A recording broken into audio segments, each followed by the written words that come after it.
After a long, exhausting shift, Emily, a kind-hearted waitress, used her last $20 to buy dinner for a 65-year-old man sitting alone. He looked frail, lost, and completely defeated by life. She had no idea that this small act of kindness would change everything. The next morning, as she was leaving for work, a black Rolls-Royce pulled up in front of her tiny apartment. The door opened, and out stepped a man whose face was on magazine covers. A billionaire. Why was he here? And how did he know her name? Before we start, like this video and comment where you're watching from. Your support helps us bring more powerful stories. Now let's begin. Emily had worked the late shift at Mel's Diner for years. She was used to tired feet, lukewarm coffee, and the endless noise of plates clinking against tables. That night, the place was nearly empty. The neon sign flickered outside as the rain tapped softly against the windows. She sighed, rubbing her temples, knowing her rent was due in just a few days and she barely had enough to cover it. Then she noticed him. An elderly man, around 65, sat alone in a corner booth. His hands trembled as he held his fork, his gray beard unkempt, his clothes wrinkled and worn. Something about him seemed familiar, yet she could not place him.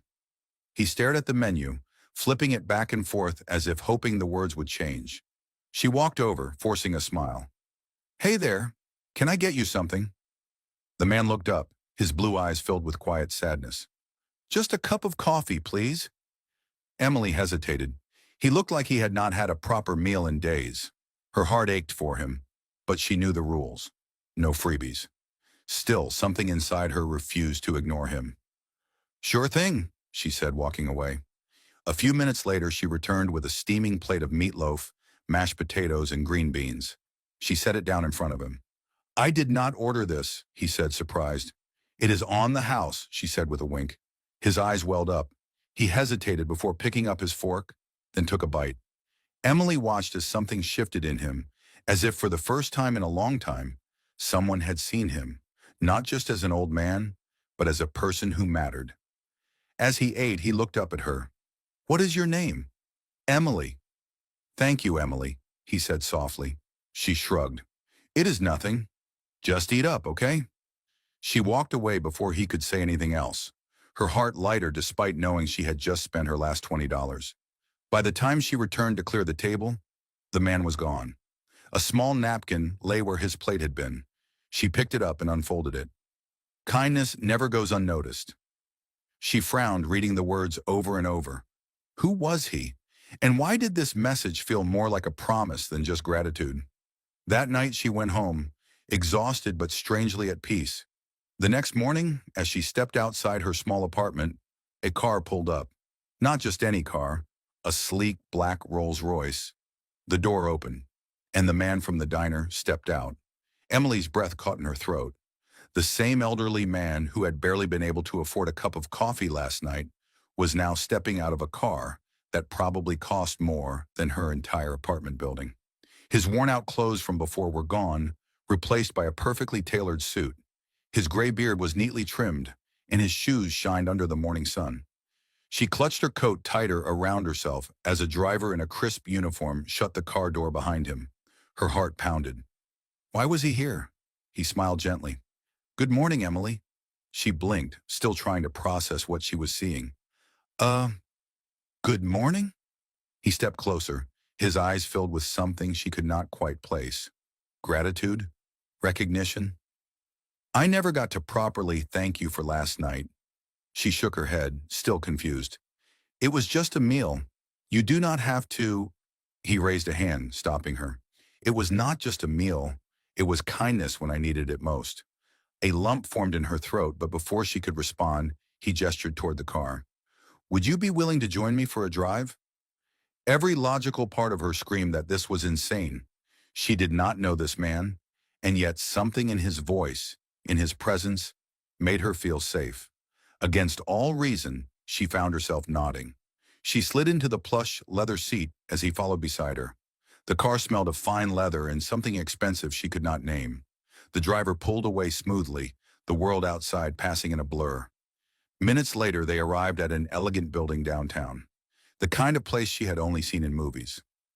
Marble floors, towering glass windows, and people in suits walking with purpose. The man led her inside, past the receptionist who greeted him with deep respect. "Mr. Harrison, your guest has arrived." Emily's stomach flipped. Mr. Harrison? That name sounded familiar, but she could not place it. An elevator ride later, they stepped into a massive office with floor-to-ceiling windows overlooking the city. He gestured for her to sit in a sleek leather chair as he took the seat across from her. "Emily," he said, folding his hands on the desk, "I have a proposition for you." Her pulse quickened. "A proposition?" He nodded. "You see, I was not always the man you met last night. There was a time when I had everything: money, power, success. But then life happened. I lost the most important people in my life. My world crumbled. I let go of everything, including myself. Last night was the first time in years someone looked at me with kindness rather than pity." Her throat tightened. She had not expected this. He leaned forward. "I want to offer you a job, a real career. You have something rare, Emily, a heart that sees people. I need someone like that in my company." Her mind spun. "A job? In this place? But I am just a waitress." He smiled. "Not anymore. That is, if you are willing to take a chance." She looked into his eyes, trying to understand why a simple meal had led to this moment. Something told her this was only the beginning.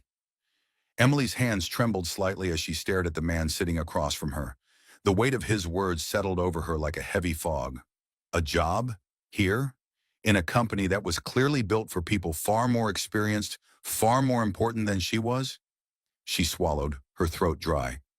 "I do not understand. You do not even know me." Mr. Harrison leaned back in his chair, his expression thoughtful. "I know enough. I know that when you saw a man struggling, you did not turn away. You did not judge. You did not hesitate. You acted with kindness, expecting nothing in return. That is the kind of person I want in my company." Emily shook her head. "But I have no experience.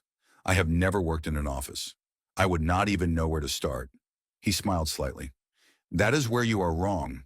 Experience can be taught, skills can be learned, but heart, true compassion, that is rare. That cannot be trained. You already have what most people spend years trying to develop." She felt the words settle deep inside her, but the doubt was still there. "What exactly would I be doing?" His expression grew serious. "I want you to work with people. Help me build something that matters. Too many companies focus only on profits, forgetting the human side of things. I have seen people lose everything because no one cared enough to see them. I want to change that, and I believe you can help me." Emily's mind raced. This was not just a job offer. It was something bigger, something she had never imagined. But could she really do it? "I do not know if I am the right person for this," she admitted, her voice barely above a whisper.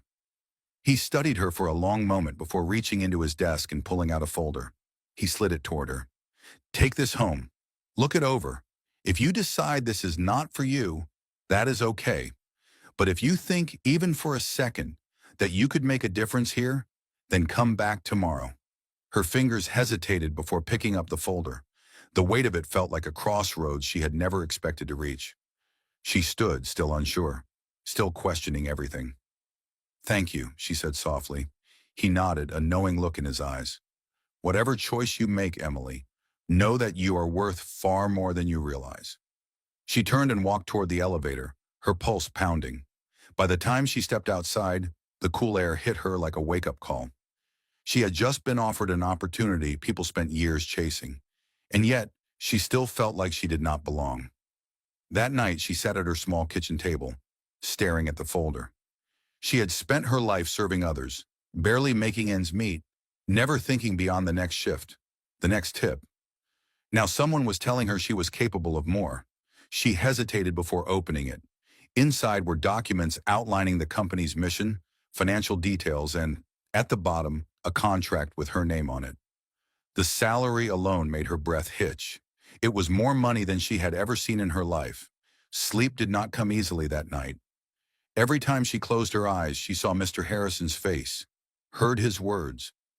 By morning, she still did not have an answer. But as she stood in front of the mirror, looking at the woman staring back at her, she realized something. For the first time in years, She had a choice, and that changed everything. Emily stood outside the tall glass building, her fingers tightening around the folder she had spent the entire night reading. The city hummed with early morning energy, cars rushing past, people walking briskly to their destinations. But she felt like she was standing still, trapped in the moment between two completely different lives. She could turn around, go back to the diner, pretend none of this had ever happened. The thought was tempting. The diner was familiar. It was hard work, but it was predictable. This question mark.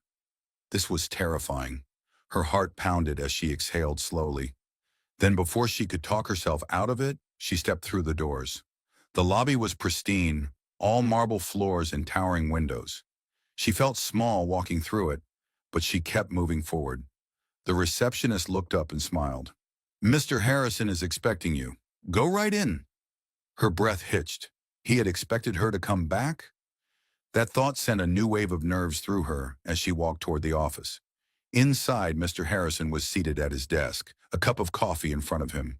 He looked up as she entered, a small smile forming on his face. "I am glad you came back." She sat down carefully, her hands gripping the folder. "I read everything. And I do not know if I am ready for this." The words tumbled out before she could stop them. "I do not know if I am good enough for this." Mr. Harrison leaned forward, studying her. "What exactly do you think you need to be ready?" She opened her mouth but had no answer. He continued, "Do you think I was ready when I started this company? I made mistakes.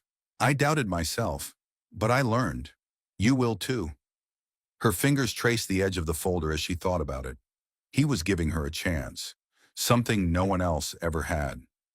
After a long pause, she whispered, "What if I fail?" "Then you will get back up. The only real failure is never trying." A deep breath filled her lungs as she slowly nodded. "All right," she said softly. "I will try." Mr. Harrison smiled, sliding a contract toward her. "Then welcome to the team." As she picked up the pen, her hand shook slightly, but she signed her name. It felt surreal, like stepping into someone else's life. The next few days were overwhelming. Everything was new. Meetings, paperwork, schedules. There were moments when she felt lost, moments when she questioned if she had made a mistake. But each time doubt crept in, she reminded herself of why she was here. On her third day, Mr. Harrison called her into his office. "I want to introduce you to someone," he said. A moment later, the door opened, and an older woman walked in. She had kind eyes and a warm smile. "Emily, this is Mrs. Green. She runs a shelter for families who have lost everything. I think you will find her work inspiring." Emily listened as Mrs. Green spoke about the people she helped, the struggles they faced. It was heartbreaking but also powerful. When the meeting ended, Emily felt something shift inside her. She had spent years barely surviving, never thinking she could do anything more. But now she was seeing the impact kindness could have on people's lives. That night, as she sat in her apartment, she realized she no longer felt like the same person who had walked into that diner just days ago. Something inside her was changing, and for the first time, she was ready to embrace it. Emily arrived at work earlier than usual, her heart racing with anticipation. The past few days had been overwhelming, filled with long hours, meetings, and a steep learning curve. But something inside her had shifted. The uncertainty she once felt was still there, but it was now accompanied by a sense of purpose she had never experienced before. She walked into the office, greeted the receptionist, and made her way to her desk. A thick file sat waiting for her, filled with information about the company's next big project, one that Mr. Harrison had entrusted her to oversee. The weight of that responsibility settled on her shoulders, but instead of fear, she felt determination. She flipped through the pages, her eyes scanning the details. It was a community initiative aimed at helping struggling families find stable housing and employment. She read through the statistics, the case studies, the projected impact. Each word struck a chord deep within her. This was not just another business venture. This was about changing lives. A knock on the door pulled her from her thoughts. She looked up to see Mr. Harrison standing there, his usual composed expression softened by something close to pride. "How are you settling in?" he asked as he stepped inside. Emily exhaled, setting the file down. It is a lot, but I am learning. He nodded, taking a seat across from her. That is all I ask. There was a pause before he spoke again. I did not tell you the full story when we first met. She frowned slightly, waiting for him to continue. I was not always the man you see now. Years ago, I was just a kid struggling to survive. My family lost everything. My mother worked long hours at a diner, just like you did. And one day, someone gave her a chance. That opportunity changed our lives. Emily's breath caught. The words felt personal, like a mirror reflecting her own journey. That is why I do this, he continued. Why I invest in people who remind me of where I came from. I see something in you, Emily. I see someone who refuses to give up, no matter how hard life gets. She swallowed, emotions tightening in her chest. I do not know what to say. You do not have to say anything, he replied with a small smile. Just keep moving forward. The words stayed with her long after he left. She thought about her mother, about the struggles they had faced, about the nights she had spent wondering if life would ever get better. Now, for the first time, she had an answer. Later that evening, she found herself standing outside the diner, where she had spent so many years working. The neon sign flickered, casting a warm glow onto the pavement. She stepped inside, the familiar scent of coffee and grilled food wrapping around her like an old friend. Maggie, the older waitress who had once been her mentor, looked up and gasped, Emily, what are you doing here? Emily smiled, slipping into a booth. I just needed to remember where I started. Maggie sat across from her, studying her face. You look different, happier. I think I am, Emily admitted, but it is more than that. I finally feel like I am where I am meant to be. Maggie reached for her hand, squeezing it gently. I always knew you were meant for more. As they talked, Emily realized something important. She was no longer just surviving. She was living. And for the first time in her life, she was excited for what came next. Emily sat in the booth for a long time, sipping her coffee as memories flooded back.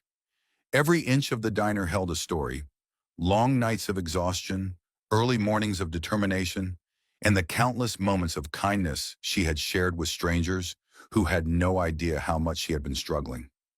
This place had been her foundation, and now as she sat here with a new future ahead of her, she felt an overwhelming sense of gratitude.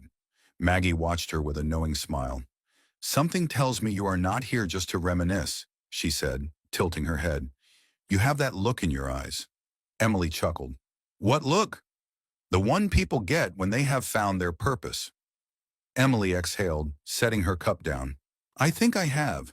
She told Maggie about her new job, about the opportunity that had fallen into her lap because of one small act of kindness.